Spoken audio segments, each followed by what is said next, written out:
recorded. Hi there, this is Kate White, and I'm here today with Claire MacDonald, Eric Johnson, Irim Yerdalim, and we are all part of the iWIN committee, part of the WCI. And iWIN, Insurance Women's Inclusivity Network, we reformed together last year with Claire MacDonald as our chair, and we carried out a survey asking our iWIN members for their input. And we are sharing with you today on this brief podcast some of the results, some of the trends, and some of the plans that we have. So let's pass over to Claire, our chair, to introduce us and also to start us off. Thanks, Kay. And yeah, good to be getting together this morning. And as we said, we're going to try and make this a bit informal and hopefully a bit entertaining for you, whoever's listening to it or watching to it today. And brief, Claire, as we all said. So we did this survey because we didn't want to assume what people wanted from iWIN or assume that we knew what they wanted from iWIN. And really great that we had the participation level that we did. And really nice to see both men and women contributing to the survey and providing us with their comments, because as you all know on the call today, you know, one of the things that we've tried to do is we've gone away from being a female only committee to a one where, you know, we have 3 out of 11 members are guys, and we've got Eric on the call today as one of them. But we do see that, you know, we can't fix this stuff all on our own, and we need the guys to help us with that as well, because only by having both men and women address the situation with regard to diversity and inclusion will we succeed. And I think our new committee, you know, is very much, you know, representative of different ages. I think we've got a representative from every age spectrum, from 20s through to getting towards the 60s, and different backgrounds, different experiences. We've got, you know, life people, we've got property and casualty people, we've got, you know, services people. So I think that's really great, and it's one of the things that hopefully will help us shift the needle on the WCI composition. You know, if we talk about the membership of the Worshipful Company of Insurers at the moment, it's probably skewed towards the 80% men, 20% women. And, you know, one of the things that we're here for as iWIN is to be a window to the WCI and to hopefully change that demographic to make that a bit more equal and, you know, have a lot more women engaged in what the company is doing. So that's a little bit from me, Kay. Does that work? That's a nice synopsis. Eric, tell us a little about first of all, what was it about the committee that attracted you to join us? Because you're a very valued member. And obviously you heard that 80-20 being representative of women, men and women, and WCI as a whole, but actually on our committee, 30-70, 3 men and 70% women. What was it that attracted you, first of all? And, you know, what sort of things are coming out for you so far? Thank you. What attracted me, it's interesting because the WCI, I was very happy to join.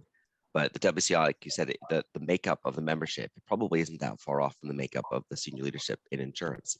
But for my whole career, almost, I've probably, with the exception of about 5 years, I had female bosses. So for me, female leadership was normal because it was kind of the default. And then, but you do still recognize that it's not normal. You don't see that, balance. So I'm really passionate about attracting more females into the WCI, but also particularly into the profession, and then getting them to stay. And Irim, what sort of things, because you put the survey together initially, you and I tweaked it and hoped for the best and pressed send, and Claire's executive assistant analysed it all. What sort of trends would you like to start off sharing? Of course. Well, first of all, we were thrilled that finally we got a very decent feedback, and lots of people participated despite it was kind of between summer period and everything else going on with COVID. The reason, first of all, we launched the survey is to really understand what our membership from WCI and also iWIN supporters were looking for going forward, because obviously our work environment is now totally different.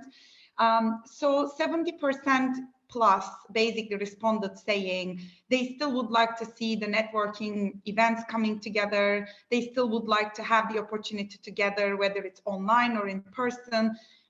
But I think one main message was WCI and iWIN is a safe place for people to come and share their work and life experiences. And with that in mind, there were some themes that people requested to us to consider. For instance, more career development style events going forward, or let's say consideration from bringing more WCI members stories and sharing more role models, how actually it works in different jobs, in different parts of the industry. So rather than just listening panel discussions, I think people are looking to see personal touch. And therefore, we put together a fantastic event schedule for this year, touching upon lots of different points, but ultimately advising around different maybe gender-related issues, different demographic-related issues, literally covering potential education for people who are in beginning of their careers, as well as they are almost like in their non-executive role, so that it's again very fair from what they are getting as a value.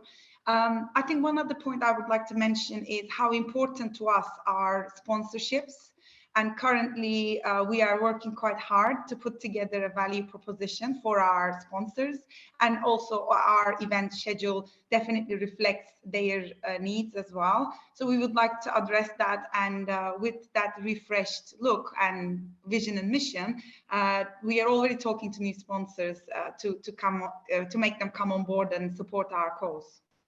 And the key thing with that sponsorship dimension is also, you know, what we're looking to do there is have our sponsors mean that our events are free sort of point of entry, if we can do, you know, because, you know, that's also, you know, all of our events are open to men and women, regardless of whether or not you are a member of the iWIN or not a member of iWIN generally. And, you know, it's really, I think it's really important, isn't it? We don't have an entry barrier for someone perhaps more junior that wants to come along. I think touching on one of the other things that you said there, Miriam, as well, was just to say that at the beginning, iWIN was originally formed to be around young women into the market, and I think we have changed that dimension, and we have refocused somewhat in the last year to say it's about all women, and it's just as important to try and help nudge some women into senior roles as it is to get them in at the beginning, as you were saying, Eric, and keep them. As they go through various different life stages. So I think iWIN has become for all women as opposed to some women in the last year. Definitely. I also think when we changed our name, as we discussed, and we said this, and we had some great feedback saying that a number of you really admired the change, Insurance Women's Inclusivity Network, rather than Independent Women's Insurance, because we're like, well, we're all independent. And it sort of makes us sound as if we're beating some drum that Beyonce would have sung 10 years ago. And in fact, you know, it didn't seem to resonate with any of us. So wanting to keep the iWIN. It just seemed a bit odd, didn't it? Yeah. Yeah. And I think that then the inclusivity part needed to come straight into it, really out of the gate. Because, you know, to your point, Claire, and proving it with Eric, having a more diverse membership, having a more diverse attendance at events, you know, that adds to the whole mix of things. Having reverse mentoring, you know, young people telling us what's really going on when you're not, you know, out there on this, you know, at the sort of starting gate. So I think it's a really exciting time, and we are in that, you know, that forming, storming, performing. I can't remember the fourth, but we're in that forming now. We're not quite performing, but we're kind of getting used to each other. So one of the big things that came out of the survey was more communication from us, not overload. We don't need to send you a big newsletter every 2 weeks, but keeping our profile raised. So we're putting things in bulletins so that you read them there. We're telling you what's going on. We're obviously using some of the services of iWIN that enable us to be in touch with you, but not overly so. So stay tuned for other things. Yeah. I think, Kay, on this one, this year is a good test because we could look back and basically reflect on how it started and then how a whole year passed. Communicating maybe quarterly is our idea, because ultimately there are so much going on, and different events are happening obviously through different subcommittees within WCI, and our goal is also engage with them. So we are already planning an INED collaboration in April, and then we're doing lots of engagement with iEngage. Obviously that's an important subgroup, and also we are constantly together with the membership committee trying to attract new members and utilize iWIN, like Claire said, as a channel for female member increase. So I think this is exciting times for all of us. Just a couple of things that you picked up on there. I think the communication thing, Kate, that you were saying about, one of the things that did come out in the survey was that 45% of the people that responded to the survey weren't following us on the social media.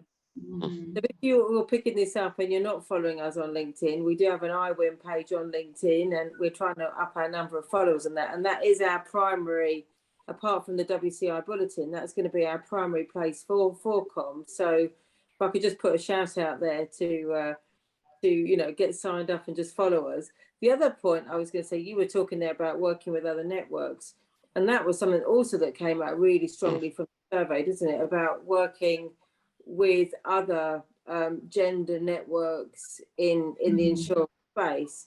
And I know, Eric, you already done some work on that. So I wondered if you might want to give some of the people that are watching this a bit of feedback about that, because that was also really strong. Well, it is interesting because we did a little bit of a sense check with other groups in the industry about whether they wanted to partner with us, and it was just unanimous, excited support. Everyone said yes. It wasn't you had to push. And then what the feedback we got was very similar to the feedback that we got in our members, was thinking about networking, career development, and attracting females. And so what we're looking at doing with the Insurance Separate Club, the Gender Inclusion Network, Bayes Business School, and the Insurance Cultural Awareness Network later this year is an event profiling women working in insurance, but to attract graduates, people who are finishing their studies at either college or university, to come to an event where they can learn about all the various roles that exist. And this is perfect, because within the WCI, we've got a very broad mix of experiences of members. So we're going to pull on our networks to have an exciting panel, but that also means that we can get our message out to people in all those different networks, but actually also have an impact on the industry. So it's sort of ticking so many boxes of the feedback that we got from people in the survey. So I think it's going to be quite an exciting year for that. And last year, my particular firm, we did an event with the iWIN actually for our International Women's Day. Claire was on the panel, and it was the first time that Victor had ever done an event where we invited our brokers and carrier partners, and we had over 1,000 people on this Zoom call for International Women's Day, and people, yeah, I know, and people got really, really, really good feedback, because it was honest, it was really authentic, and it wasn't just I would say it wasn't your normal panel discussion. It wasn't scripted, right? And I think people really like the honesty, and I think we can do those kind of events because, as you said, Iram, the WCI people feel comfortable sort of sharing their experiences, good and bad. So I think we can leverage that. Well, it's a place to live up, isn't it? That's what we sort of want to be about. It's a place where we can lift each other up and we can make a bit more of an equal society. And that's definitely something that we need to do in the insurance world, particularly if we perhaps less so in the regions, which I think is a bit more balanced from a diversity and inclusion basis, but certainly city life is still skewed very much in one direction, and I think, as you mentioned, Eric, senior management or senior leadership is overall very skewed within insurance still in terms of one direction. Well, we have to also be very mindful and in partnership with anyone who's listening to this and is part of iWIN, in that everything has to be flexible at the moment, because we plan things and then there's what happens. And to this point, back in November, we planned a speed mentoring event, and gradually, one by one, myself included, people were comfortable coming to London. We did it online, and then we had to reschedule, and we've rescheduled it to sometime this month, the 19th of January. And again, it's got to be flexible and exactly how it's going to turn out. But I think to the point we're all volunteers, and everything that's done is done voluntarily. And we have to be very flexible in how it comes out. So there's what you plan, and then there's what happens. But I think we're all committed to making things happen to the extent that we can. And then if it doesn't happen, communicating with you and saying, okay, well, that was plan A, let's go to plan B, or maybe C. But, you know, to keep in touch with you. I think that's one thing that I really wanted to get across for all of us, that it's important to just, you know that in the background we are doing things, but it's not always going to be a straight line at the moment. And I think that flexibility is really key, isn't it, anyway? Because, you know, as we saw from the survey, you know, we have a mixture of people working full-time, part-time, some in non-executive roles. There's a fluidity around, you know, what hours people are working, and then there's that additional layer of fluidity at the moment, which I think, you know, will continue to some extent, isn't it? Is to what extent, you know, you're in the office or you're not in the office. And so I think, you know, we've talked about keeping this sort of combination of in-person and hybrid alive, because obviously the hybrid means you can reach a bit further geographically, or it might just be that little bit more convenient for people to be able to join something, where actually attending in person might be a bit tricky with whatever commitments people have got going in the background. Well, we've proven it, haven't we, to be able to, in this industry certainly, that we can do this. So it's like, well, why would you not do it going forward? So I think with time, I'm being the sheepdog here today, everyone. We just wanted to touch base with you to share with you that in the background there's quite a lot going on. That, you know, thank you for your partnership in responding to the survey, those of you who did. We've learned a lot from it. We're going to keep the document alive when we're planning things. It's not just going to go and get filed. So that's me signing out. I'm going to hand over to Claire McDonald to sign out as well. Yeah, well, I'll just reiterate what Kay said. Thank you all for joining in. Thank you for being part of the conversation. And, you know, it's been really great to have this sort of new committee and the new name and and reconfirming our purpose. I think that's all been really good. And I'm looking forward to seeing how we can make this come alive. But also, if there's anybody watching this that isn't part of the WCI right now and would like to be part of the WCI, come and chat to one of us, and we can tell you about what WCI life means and can be for you. And as I said, we are looking to, you know, attract a much wider, you know, diversity of membership in the WCI in general. So it doesn't matter if you're just starting out in your career or you're getting towards the end of your career. Perhaps come and chat to one of us, or look us up on the website or on LinkedIn to talk to a committee member that you may already know. So thank you very much for watching. Miriam, how would you like to sign us out? Oh, I think mine is, our new theme was decided as Reconnect. It's wonderful to reconnect with everyone after everything we had in the last 2 years. Let's keep the connection. That's all I can say. Happy to chat with anyone and everyone who wants to learn more about us. Oh, and Eric? I'm going to echo that. Genuinely, if you drop me an email, I will reply. If you want to have a Zoom call to talk about anything, if you agree or disagree with what we're going to talk about and what we're doing, let me know. I think the only way that you're going to make any kind of change is by having conversations, and sometimes those are difficult conversations. So yeah, do connect and share your thoughts so we can see what we can get done. Oh, well, thank you, everyone. Bye for now.